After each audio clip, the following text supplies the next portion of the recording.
तो जो त्याग एक सन्यासी करता है वो त्याग सहज में एक स्त्री करती है।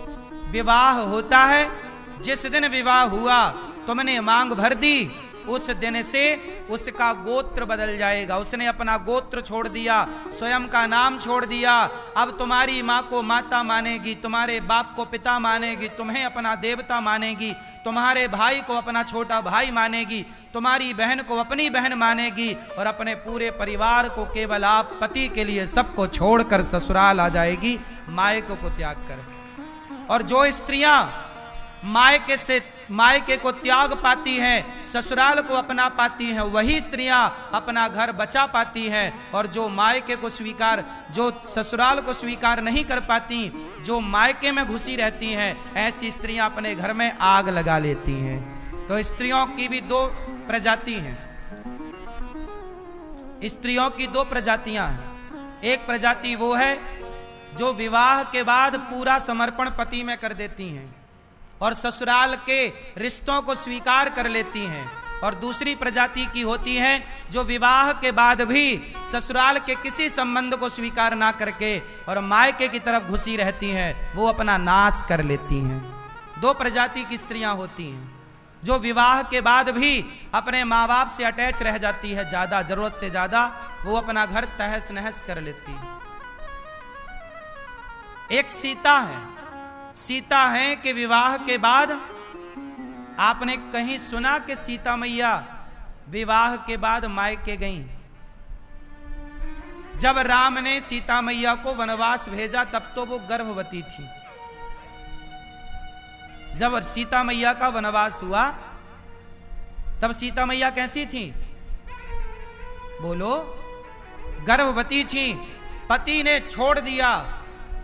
चाहती सीता मैया तो सीधा मायके जाती कि भाई मेरा बाप थोड़ी मेरे को छोड़ा है, लेकिन सीता मैया मायके नहीं गई। राम ने जहां भेजा कि जाओ महर्षि वाल्मीकि जी के आश्रम में वहीं रहना, तो वहीं गई।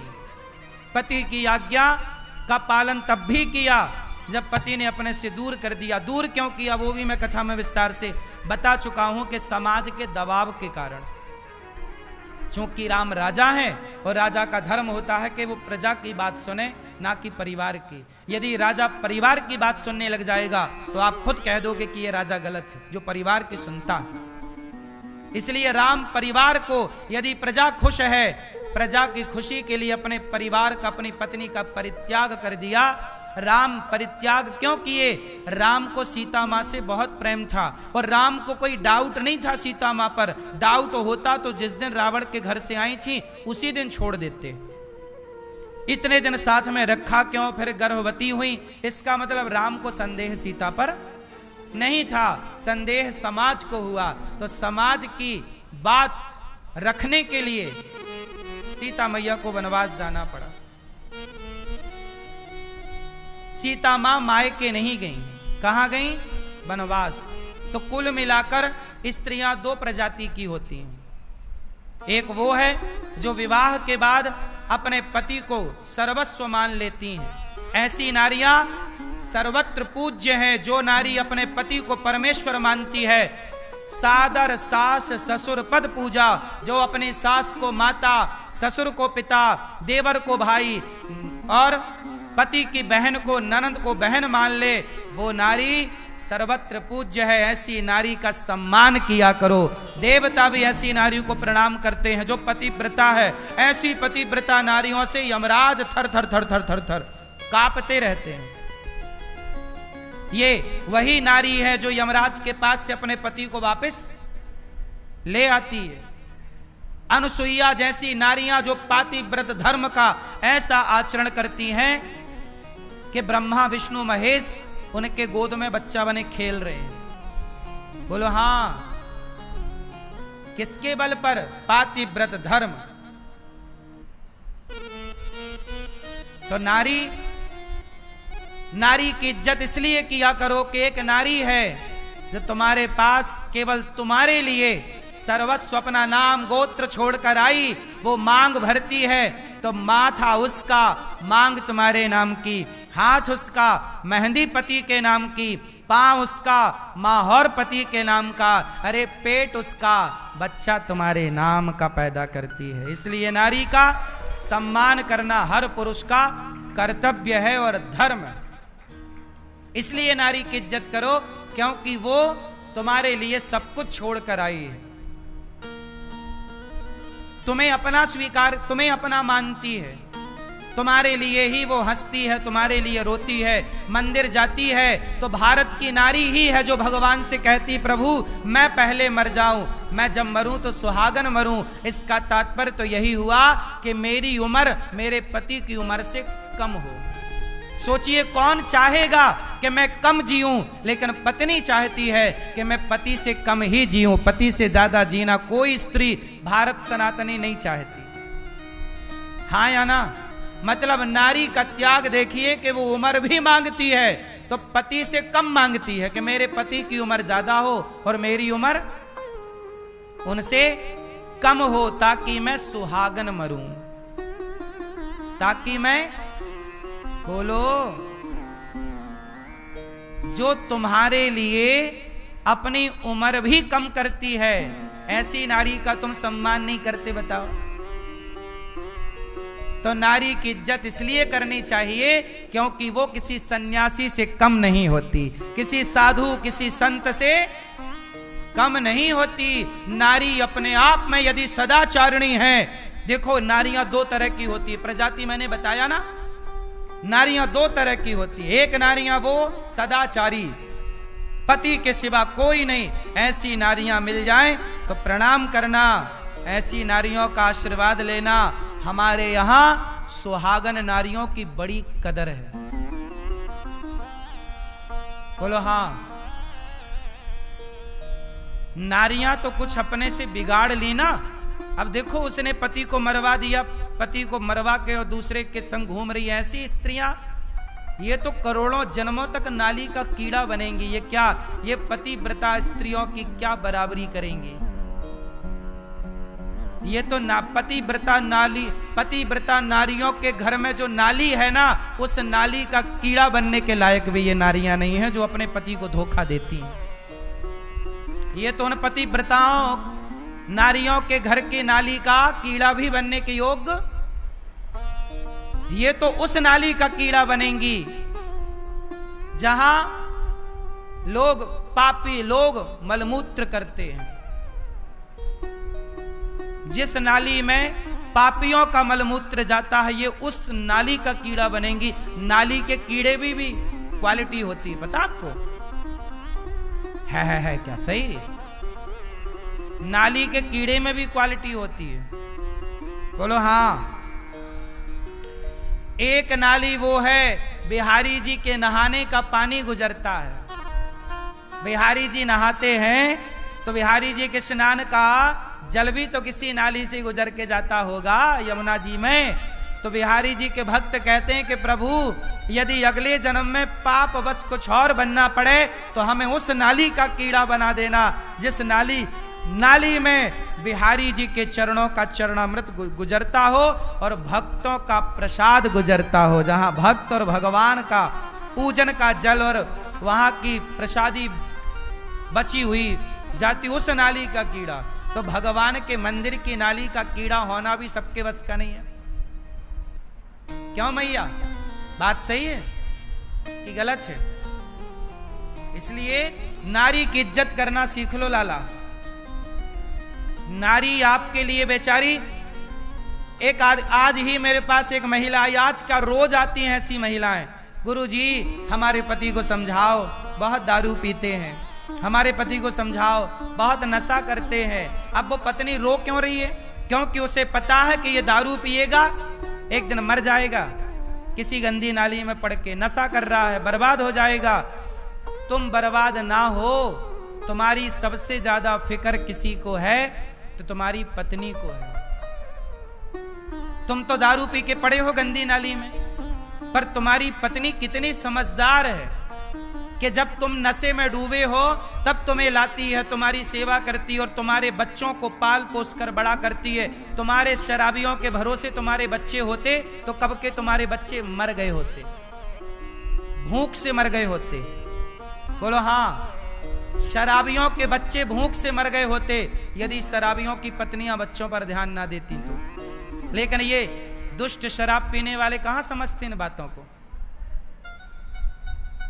तुम्हें लगता है पीते हो, तुम्हारे पीने से कितना पत्नी परेशान और बच्चे अनाथ से हो जाते हैं। वो रोए तो किसके आगे रोए, कहे तो कहे क्या, करे तो करे क्या। न रहने को घर है, न खाने को रोटी है, न पहनने को कपड़े हैं, क्या करे।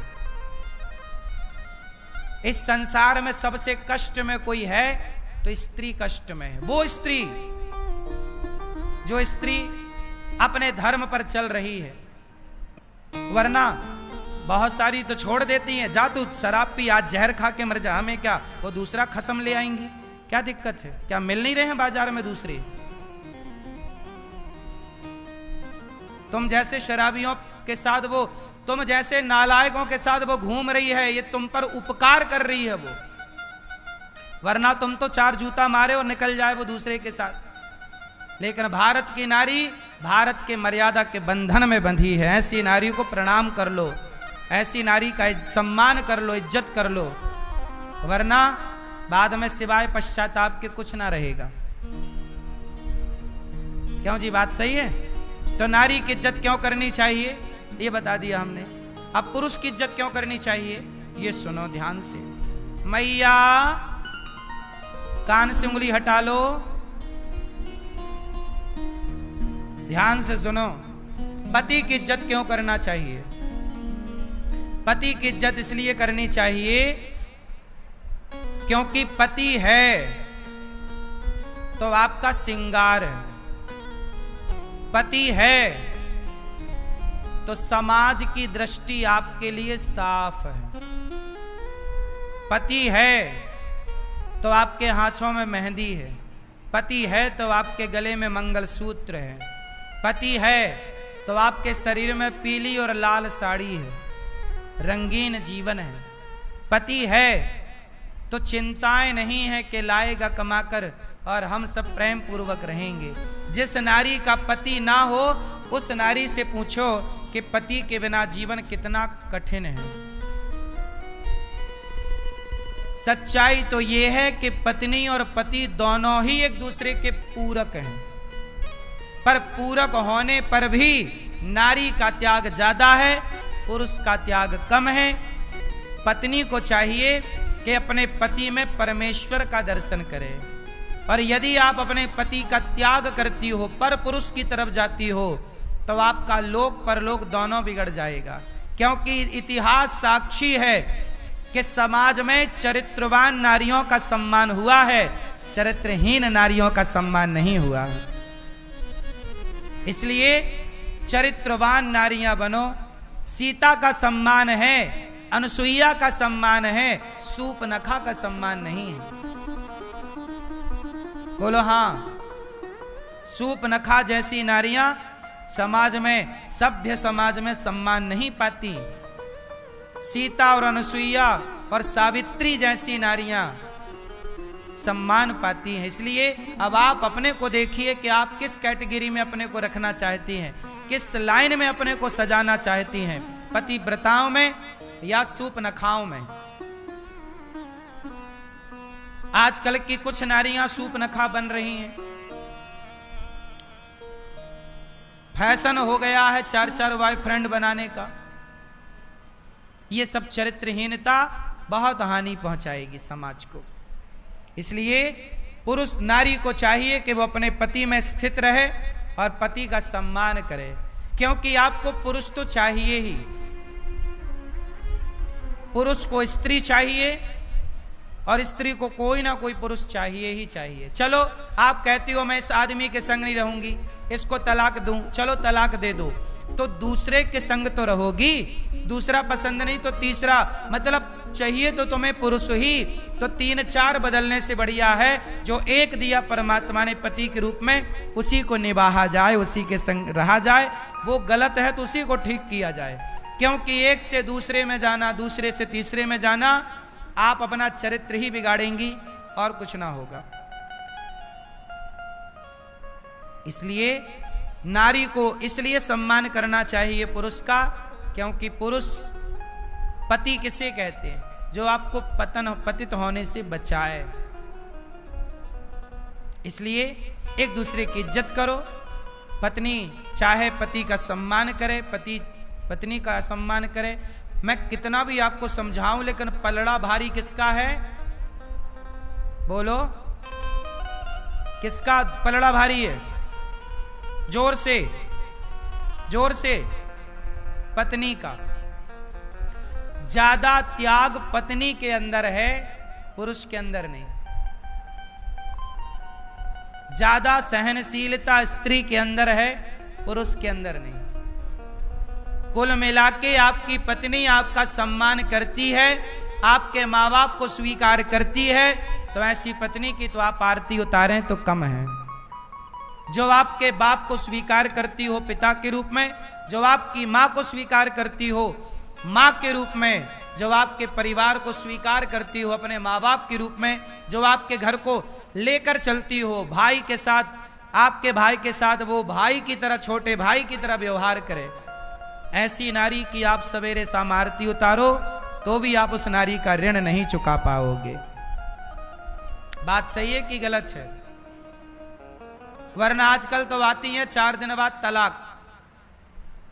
ऐसा मानो शादी आजकल क्यों करते हैं? जैसे अपन लोग बचपन में क्या करते थे? कबड्डी खेलते, तो कबड्डी में क्या होना पड़ता? छूना पड़ता।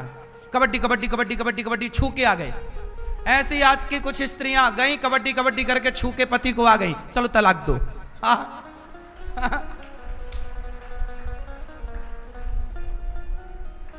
हाँ या ना? कबड्डी कैसी होती है? छूने की होती है कि नहीं? छू लिया मतलब मर गया। कबड्डी कबड्डी कबड्डी छू लिया, मर गया।